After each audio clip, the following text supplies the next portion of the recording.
हाँ तो बच्चों कैसे हैं, ठीक ठाक है ना। चलिए आज हम लोग वर्मा प्रेस का सेट 3 पढ़ेंगे। ठीक है, देखिए क्वेश्चन नंबर 1। क्वेश्चन नंबर 1 में क्या कहता है, निम्न में 120 का अभाज्य गुणनखंडों के गुणनफल कौन है। ठीक है, 1 से लेकर 30 तक जो क्वेश्चन पूछेगा वो एक एक नंबर का होता है दोस्तों।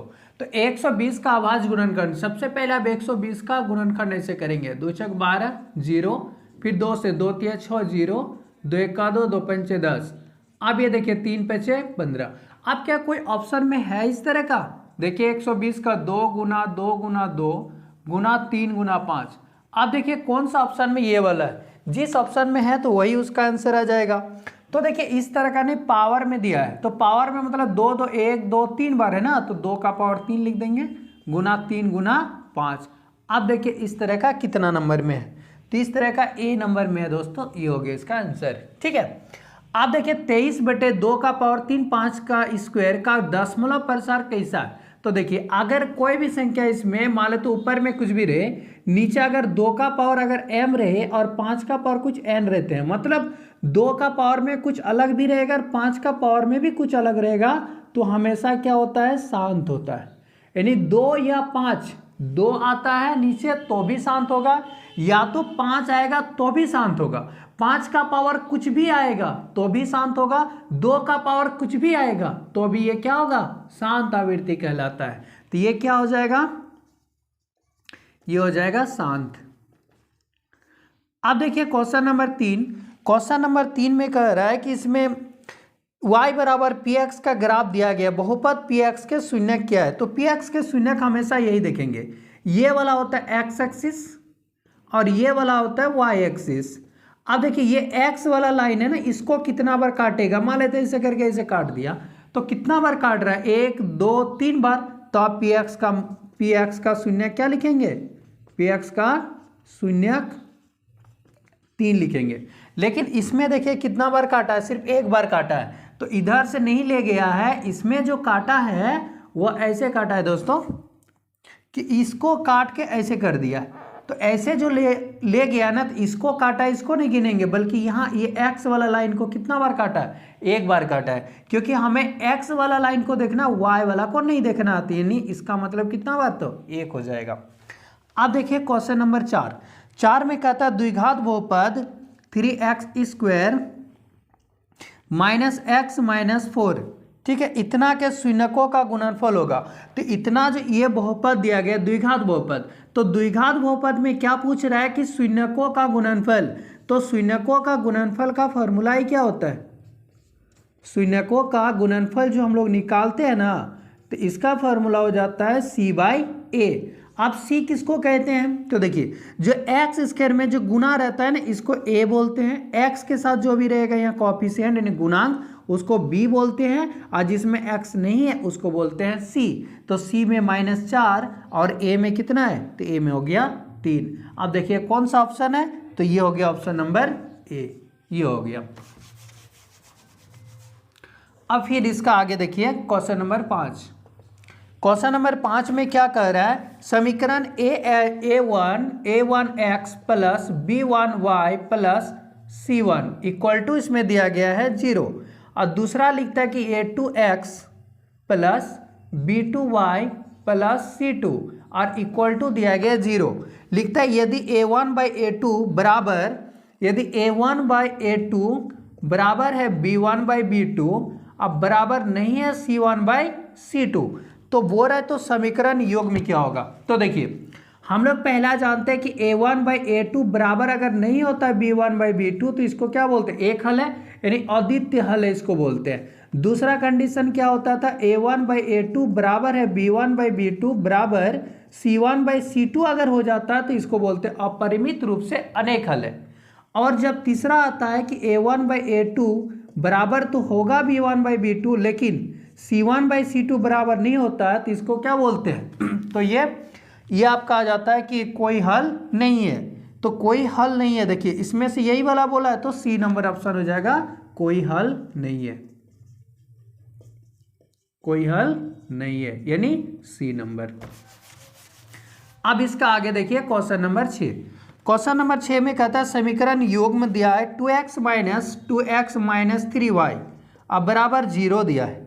और 3x प्लस 4y और प्लस 20 बराबर 0 द्वारा निरूपित सरल रेखाएं। ये क्या कर रहा है, तो सरल रेखाएं। तो ये कैसी रेखाएं, तो देखिए अगर हम इसमें देख रहे हैं x में, तो ये क्या आ जाएगा, a1 आएगा। तो a1 के जगह में कितना आ जाएगा, a1 आ जाएगा मेरा 2/3 बराबर ये y जो है ना, इसमें भी y है, तो ये b1 और ये b2 हो जाएगा। तो b1 - 3/4 क्या ये बराबर है, तो दोनों ही यहाँ पर बराबर नहीं होता है। जब दोनों ही बराबर नहीं है तो इसको क्या बोलते हैं, प्रतिच्छेदी रेखाएं। प्रतिच्छेदी रेखाएं, तो इसको प्रतिच्छेदी रेखाएं कहते हैं दोस्तों। ठीक है, आप देखिए क्वेश्चन नंबर 7 का है कि x + y = 14 और x - y = 4 का हल क्या होगा। मतलब x और y का मान इसमें निकालना है। तो ये x + y बराबर दिया गया 14 है और इसमें दिया कि x - y = 4 दिया है। तो देखिए इसमें से अगर हम समीकरण 1 को और 2 को जोड़ देते हैं, ठीक है, ये समीकरण मान लेते हैं 1 है और ये मान लेते हैं 2 है। अब ये दोनों को जोड़ देंगे तो देखिए +y ये -y ये दोनों कट जाएगा, बचेगा यहाँ 2x बराबर 14 और 4 18। तो x बराबर हो जाएगा 18/2, 2 ना 18, x का मान कितना आ जाएगा 9। अब समीकरण 1 से कर देते हैं। जब समीकरण 1 से लिखेंगे तो ये x + y बराबर दिया गया 14, तो x का मान 9 आया है प्लस y बराबर 14, तो y बराबर 14, ये 9 को इधर लाएंगे तो माइनस हो जाएगा, तो 5 आ जाएगा। x बराबर 9 और y बराबर कितना आ गया 5। आप देखिए कौन सा ऑप्शन में है, 7 नंबर में। क्वेश्चन में ये दिया गया कि x + 2y - 3 = 0 और 5x + ky - 15 = 0। तो अब हम लोग जानते हैं कि a1 ये a1 का मान, ये b1 ये c1 होता है, ये a2 b2 और ये c2 होता है। यहाँ कहा गया कि अनगिनत है। अनगिनत मतलब क्या, अनेक हल है। तो अनेक हल कब होता है, जब अगर a1/a2 बराबर होता है b1/b2 और बराबर होता है c1/c2, तब अनगिनत हल होता है। x के आगे कुछ नहीं मतलब 1 है, इसका आगे ये 5 हो गया। अब b1 देखिए 2 है, बटे क्या हो जाएगा k, और ये c1 है -3 और बटे -15, ये दोनों कट जाएगा। अब देखिए इसमें से हम ये बराबर ये भी लिख सकते हैं, ये बराबर ये लिख सकते हैं। तो 2/k बराबर ले लेते हैं, चलिए 3/15।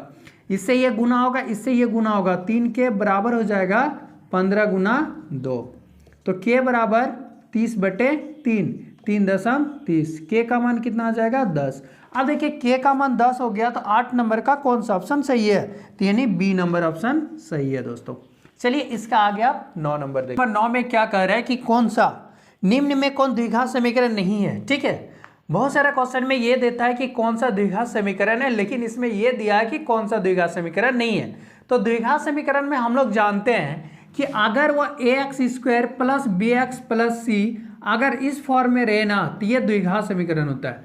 अगर यहाँ पावर में किसी का देखिए सबसे ज्यादा पावर क्या है, घात इसी का 2 है, तो सबसे ज्यादा घात होना चाहिए 2, तो उसको बोलते हैं द्विघात समीकरण। अगर 2 से ज्यादा आ जाता है, 3 आ जाता है, 4 आ जाता है, तो द्विघात समीकरण नहीं कहलाता है। अगर ये 2 नहीं रहता, मान लेते ये वाला और इतने ही रहेगा, मान लेते 4x + 8, क्या ये द्विघात है, तो ये भी द्विघात समीकरण नहीं है, क्योंकि इसका पावर 2 नहीं है।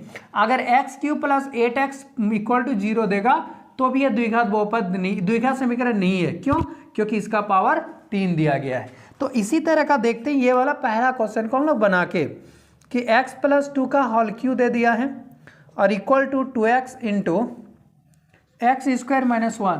तो देख के पता चल रहा है कि यही द्विघात समीकरण नहीं है। चलिए सॉल्व करते हैं। a + b का होल क्यू क्या होता है, a³ + 3a² b + 3ab², ये होता है।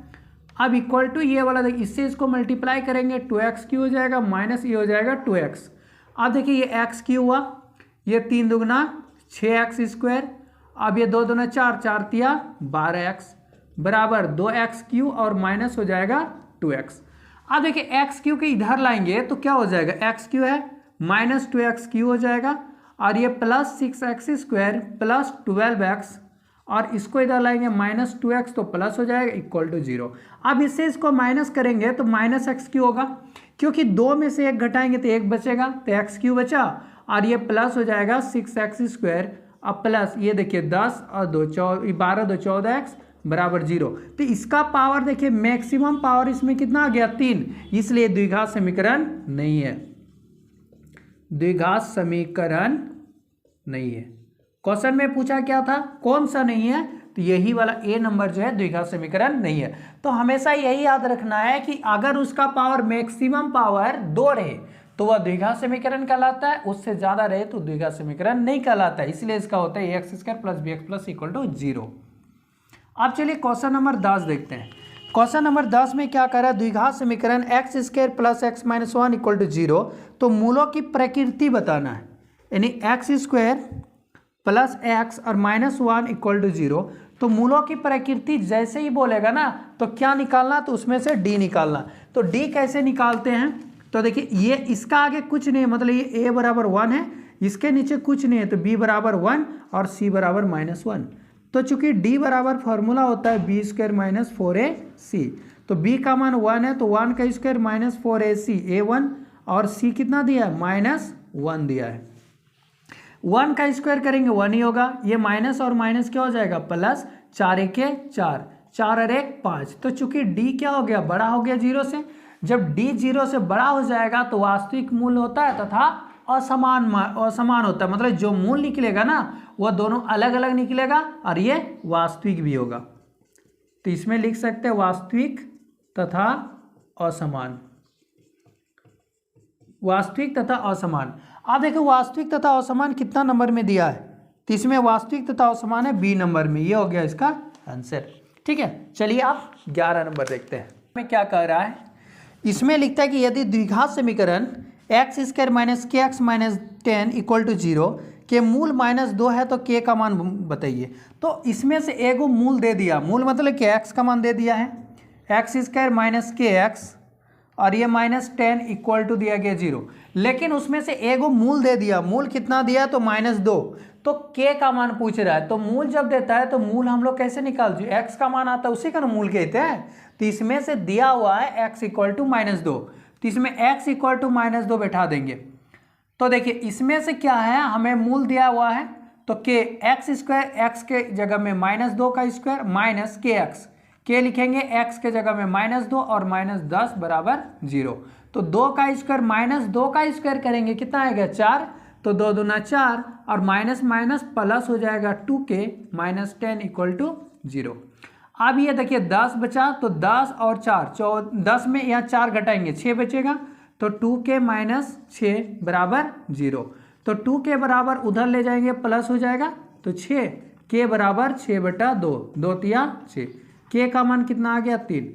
अब देखिए k का मान इसमें से 3 कौन सा ऑप्शन में है, तो b नंबर ऑप्शन है, ये होगी इसका आंसर। ठीक है, जब भी अगर एक मूल दिया हुआ रहेगा तो उसको x मान लेना है और x इसमें से बैठा देना है, इतना तो बनाना भी नहीं है क्योंकि एक नंबरिया है। एक नंबरिया आप डायरेक्ट यहाँ से 2 का स्क्वायर कर देते हैं, 2 दूना 4, फिर ऐसे करके आप बना सकते हैं।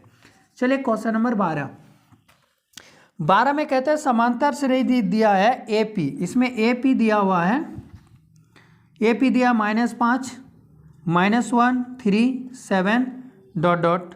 इतना का पूछ रहा है सार्वंतर। अब सार्वंतर क्या होता है, d होता है। ठीक है, सार्वंतर d, और d कैसे निकालते हैं, दोनों का जो बीच का जो डिफरेंस है ना उसी को बोलते हैं सार्वंतर। तो ये d बराबर आता है a2 - a1, तो इससे देखिए a2 - a1, तो a2 कितना दिया -1, तो -1 में इसको माइनस करेंगे, लेकिन पहले से माइनस है ना, तो चलिए माइनस लिख दीजिए इसे, तो -1 - +5 बराबर कितना हो जाएगा 4, ये हो गया इसका आंसर। चलिए इसके बाद 13 नंबर क्वेश्चन देखते हैं। अब 13 नंबर में कह रहा है कि AP के यदि a बराबर 7 है, AP है a बराबर 7 और d बराबर 3 और d बराबर इसमें दिया है 3 और n बराबर दिया गया है 8, तो कह रहा है कि an का मान बताइए। ठीक है, an का मान निकालना है। क्या कहा क्वेश्चन में कि AP में यदि a बराबर 7 d बराबर 3 और n बराबर 8 है तब an का मान बताइए। तो चूंकि an बराबर हम लोग जानते हैं फॉर्मूला होता है a + n - 1 × d, यही होता है ना, क्या कोई दिक्कत। तो a कितना है 7 है, प्लस n कितना है, तो n है 8 -1 और d बताइए कितना है, तो d है 3। अब ये 7 प्लस देखिए 8 में 1 गया 7 गुना यहाँ पर 3 है, तो 7 तिया 21, 21 और 7 कितना हो जाएगा, तो 28, ये हो गया इसका आंसर। ठीक है, कोई दिक्कत है तो बोलिएगा। 14 नंबर का क्वेश्चन देखिए, सभी वर्ग होते हैं। अब सभी वर्ग क्या हो सकता है, मान लेते हैं कि ये वर्ग है, ये वर्ग का सभी चारों भुजा बराबर होता है, उसको वर्ग कहते हैं। अब हम इसमें बड़ा सा जैसा ये वर्ग बना दिए। आप बताइए, दोनों एक जैसा ही दिख रहा है कि नहीं, भले इसका साइज छोटा बड़ा हो, लेकिन दोनों तो वर्ग कहलाता है। छोटा रहे तो भी वर्ग, बड़ा रहे तो भी वर्ग। तो दोनों एक जैसा ही दिख रहा है, लेकिन इसका शेप अलग अलग है, मतलब किसी का साइज बड़ा और छोटा, तो इसको बोलते हैं समरूप। ठीक है, बाप दिख रहा है, मतलब बेटा दिख रहा है बाप के जैसा ही, तो उसको क्या बोलेंगे, समरूप कहते हैं। तो इसी तरह ये हो गया समरूप। 13 नंबर का DE समांतर BC है, तो BEC का मान बताइए। ठीक है, ये वाला इसी, तो देखिए ये दिया गया फिगर में है, और ADE ये जो समरूप त्रिभुज है किसका, ABC का। ADE और ABC समरूप है। जब समरूप त्रिभुज होता है तो क्या करेंगे, ये बाय ये और ये बाय ये होता है। मतलब हम इसमें अब लिखेंगे कि AD बाय AB और बराबर AE बाय AC। आप देखिए AD जो है ना, AD 1 है और AB कितना है, यहाँ से यहाँ 2 है, तो यहाँ से यहाँ कितना हो जाएगा, यहाँ से यहाँ 3 हो जाएगा, तो लिखेंगे 3 बराबर AE। तो AE दिया है 1.5 मतलब 1.5 बटे AC। अब AC बताइए यहाँ से यहाँ, तो ये प्लस ये होगा ना, मतलब हो जाएगा 1.5 प्लस हो जाएगा EC, ये होगा। अब इससे इसको गुना करेंगे तो 15 तिया 45, तो 1.5 प्लस EC बराबर 4.5। जब EC को लिखेंगे तो 4.5, इसको इधर लाएंगे तो माइनस हो जाएगा 1.5, तो कितना आ जाएगा, 4 में 1 गया 3, तो 3 सेंटीमीटर। अब देखिए कोई ऑप्शन में है 3 सेंटीमीटर, तो वही इसका आंसर हो जाएगा। 15 नंबर का देखिए A नंबर, ये हो गया आंसर। अब देखिए 16 नंबर का क्वेश्चन। 16 नंबर में कहता है कि एक समकोण त्रिभुज, एक कर्ण, एक समकोण त्रिभुज है। देखिए इस तरह का एक समकोण त्रिभुज है, और इस समकोण त्रिभुज का कर्ण, देखो सबसे लंबी भुजा होता है ना त्रिभुज में, वो होता है कर्ण का। तो कर्ण दिया 13 और भुजा मान लेते कि ये वाला दे दिया 12, तो हमसे पूछ रहा है कि ये वाला कितना होगा, तो A मान लेते, ये B और ये C मान लेते हैं। तो देखिए अगर ये कर्ण दिया है, कर्ण बराबर कितना दिया है 13 सेंटीमीटर, और एक भुजा मान लेते हैं, ये लंब भी मान सकते हैं आधार भी मान सकते हैं, लंब हो गया 12 सेंटीमीटर, और ये आधार दिया हुआ नहीं है, तो आधार को क्या मानेंगे। तो देखिए आधार का फॉर्मूला होता है ना निकालने का, आधार बराबर रूट अंदर कर्ण स्क्वायर माइनस लंब का स्क्वायर। 13 का स्क्वायर करेंगे, 13 2 बार 169 माइनस 12 में 144, कितना बचेगा 25, तो 25 का रूट से निकलेगा 5, ये हो गया इसका आंसर। ठीक है, या तो आप डायरेक्ट 5 12 13, ये एक ट्रिपलेट भी होता है, इसको भी आप याद करके रख सकते हैं। ठीक है, 5 12 13, इसका आगे अगर 2 से गुना कर देंगे 10 24 26, ये भी होता है। तो इस तरह का ये ट्रिपलेट है, या तो आप ऐसे भी निकाल सकते हैं। चलिए इसका आगे क्वेश्चन देखिए।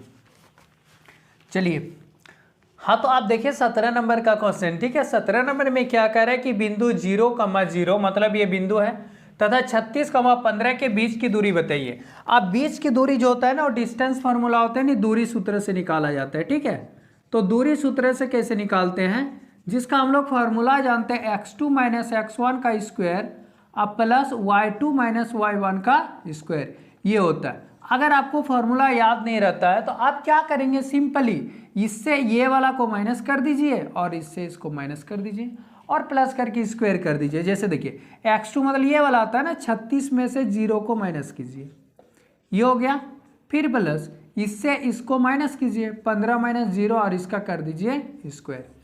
आप देखिए 36 बचेगा, तो 36 का स्क्वायर हो गया प्लस 15 का स्क्वायर हो गया। अब 36 का स्क्वायर कीजिए, 36 का स्क्वायर कितना हो जाएगा, 36 गुना 36, 6 6 36, 6 3 18 21, और इधर हो जाएगा 3 6 18, 3 3 9 1 10, तो 6 9 2 1 1296। अब प्लस 15 15 225, अब 225 को जोड़ दीजिए, कितना हो जाएगा, 6 5 11 9 2 11 1 12 5, ये 1521। अब देखिए 1521 किसका आता है, 1521 का आप ऐसे वर्गमूल निकाल दीजिए। ठीक है, इससे ये 4 से नहीं 3 से चलेगा, 3 3 9, यहाँ भी 3 लिखिए, 6 बचा 2 1, 3 3 6 आ गया।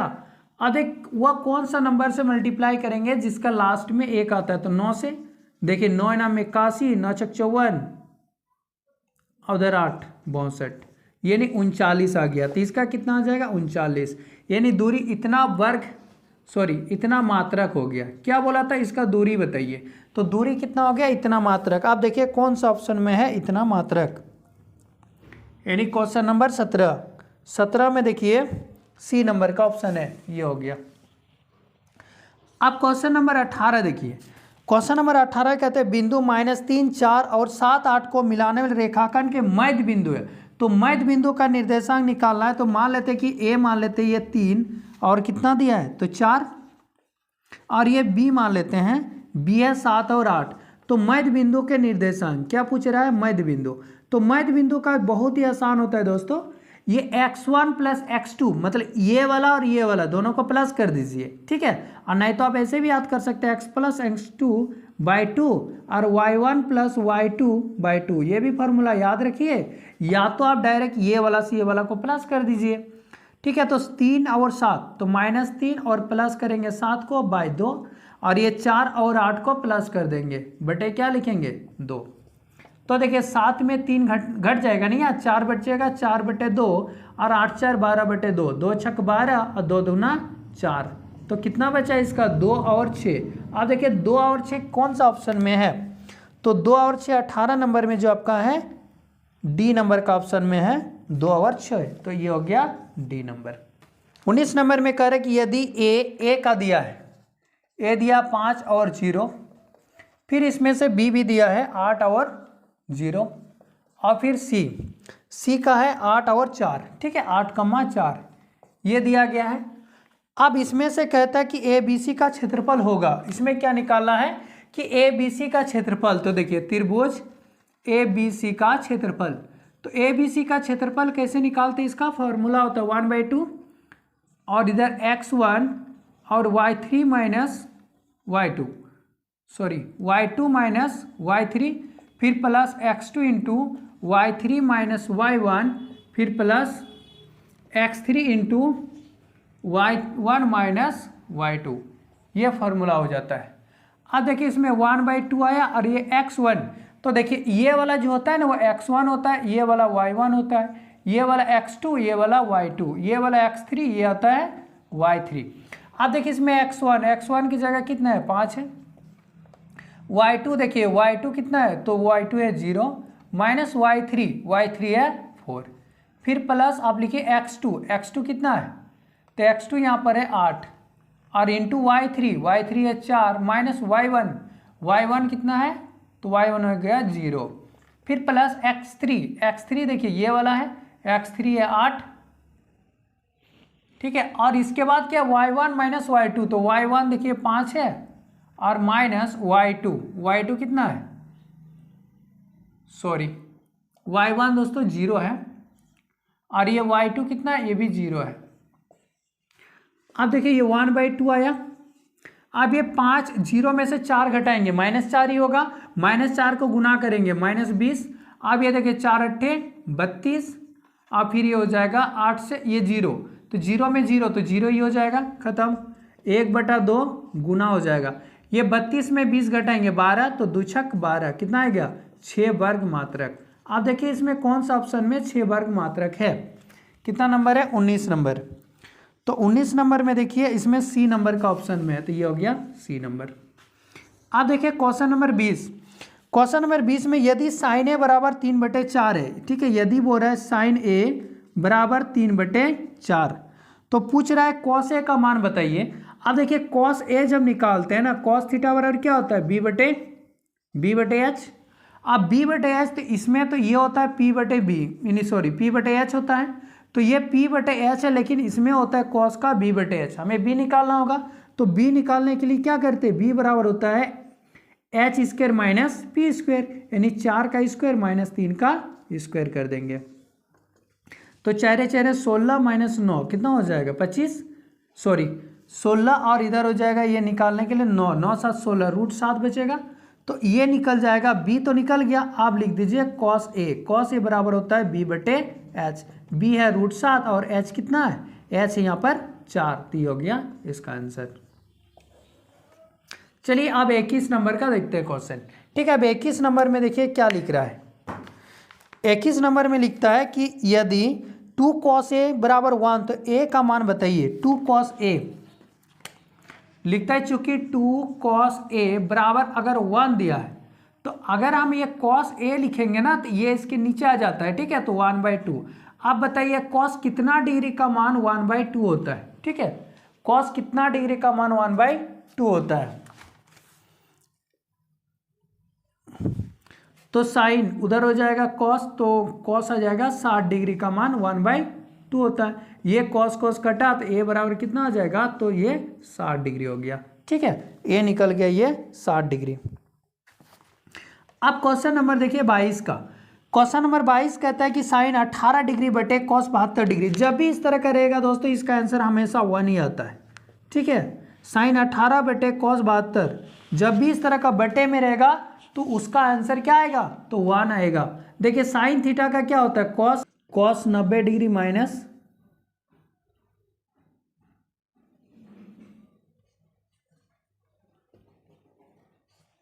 cos 90 डिग्री माइनस थीटा, ये हो गया।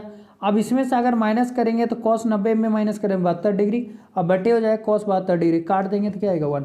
तो जब भी देखिए बाय में इस तरह का रहता है ना तो उसका मान 1 होता है, और जब माइनस में रहेगा तो उसका मान 0 होता है, ठीक है। ये दिमाग में फिक्स कर लीजिए कि जब माइनस में रहेगा तो 0 और जब बाय में रहेगा तो उसका 1 होता है। क्वेश्चन नंबर 23 में क्या लिखता है कि कह रहा है किसी ऊर्ध्वाधर स्तंभ की ऊंचाई एवं उसकी जमीन पर छाया की लंबाई बराबर, तो सूर्य का उन्नयन कोण बताना है। तो सूर्य का उन्नयन कोण मान लेते ये हो गया कोई स्तंभ, और इस स्तंभ का छाया क्या बनेगा, यहाँ पर बनेगा, जमीन पे बनेगा ना, ये खड़ा है तो इसका जमीन ये है, तो मान लेते अगर ये 1 है, ठीक है, तो ये भी क्या होगा 1 होगा। या तो अगर मान लेते इसका ऊंचाई x है तो इसका छाया की लंबाई भी क्या बनेगा, x बनेगा। तो पूछ रहा है बताइए ये एंगल टो कितना होगा, ठीक है। तो देखिए अगर हम लेते हैं कि त्रिभुज, इसका नाम दे देते हैं ए बी और ये सी दे देते हैं, तो समकोण त्रिभुज ए बी सी में लेते हैं। तो देखिए B C by A B लिखेंगे, बराबर क्या आ जाएगा 10, अब tan थीटा आएगा। अब बी सी एक्स है, ये भी एक्स है, क्योंकि जितना बोलते हैं उस स्तंभ की ऊंचाई है तो उसका उतना ही छाया की लंबाई भी है। तो मान लेते हैं अगर x मीटर है तो ये भी x मीटर होगा। अब बराबर ये tan थीटा हो गया। अब ये x कट गया, बचेगा क्या 1 बराबर tan थीटा। आप बताइए tan थीटा, तो tan कितना डिग्री का मान 1 होता है, तो tan 45 डिग्री का मान 1 होता है, और इधर हो गया tan थीटा, ये दोनों कट गया, थीटा बराबर कितना आ गया 45 डिग्री। तो जब भी अगर 1 कहेगा तो वो कितना आएगा tan 45 डिग्री, ठीक है। तो देखिए 45 डिग्री किसमें, तो सी नंबर, ये हो गया इसका आंसर। चलिए आप 24 नंबर का क्वेश्चन देखिए। 24 नंबर कहता है किसी वृत्त की स्पर्श रेखा उसे कितने बिंदुओं पर प्रतिच्छेद करती है, ठीक है। किसी वृत्त की स्पर्श रेखा उसे कितने बिंदु पर प्रतिच्छेद करती है।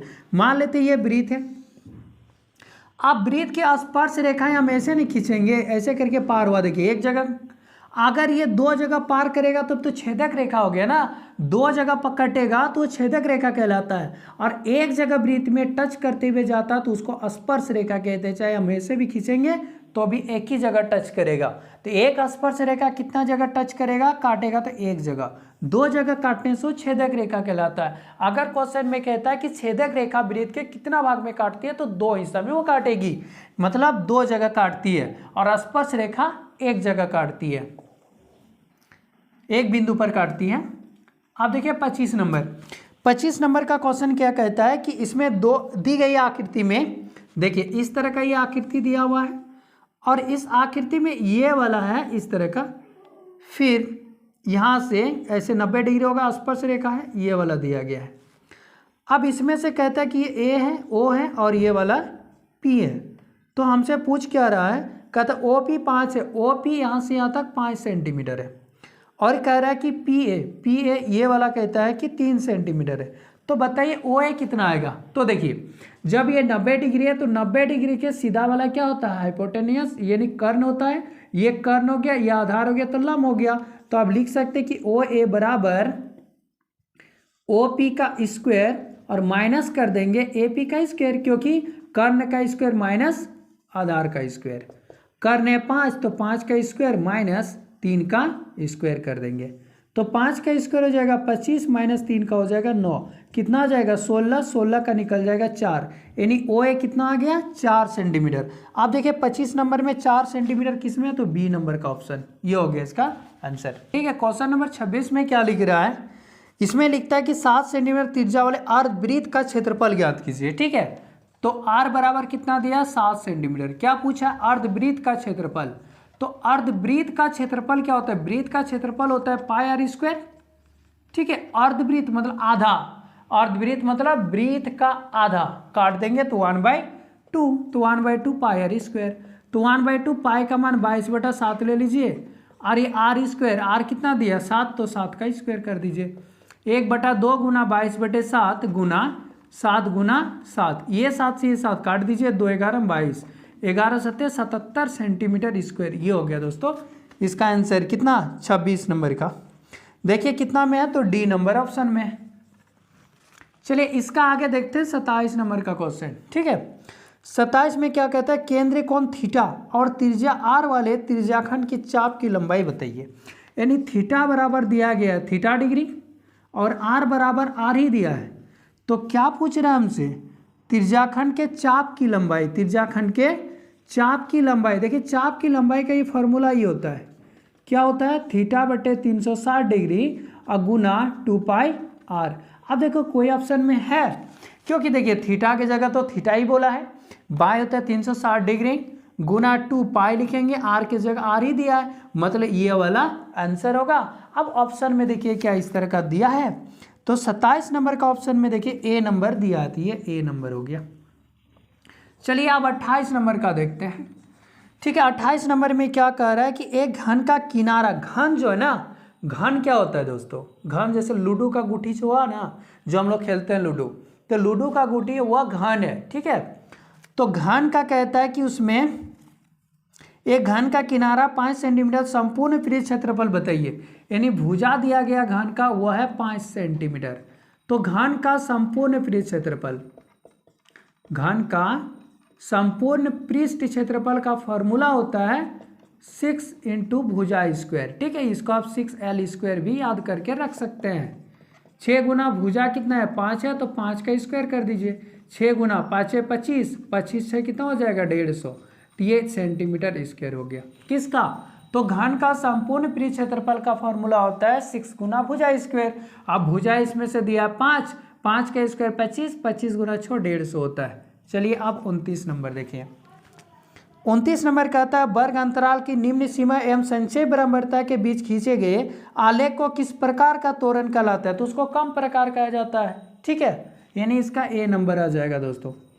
30 नंबर देखिए, 30 नंबर, एक सिक्के को एक बार उछाला जाता है, एक सिक्के को एक बार उछाला जाता है, तो बताइए एक सिक्का को उछालेंगे तो क्या आ सकता है, या तो हेड आएगा या तो टेल आएगा, दो ही को घटना हो सकता है।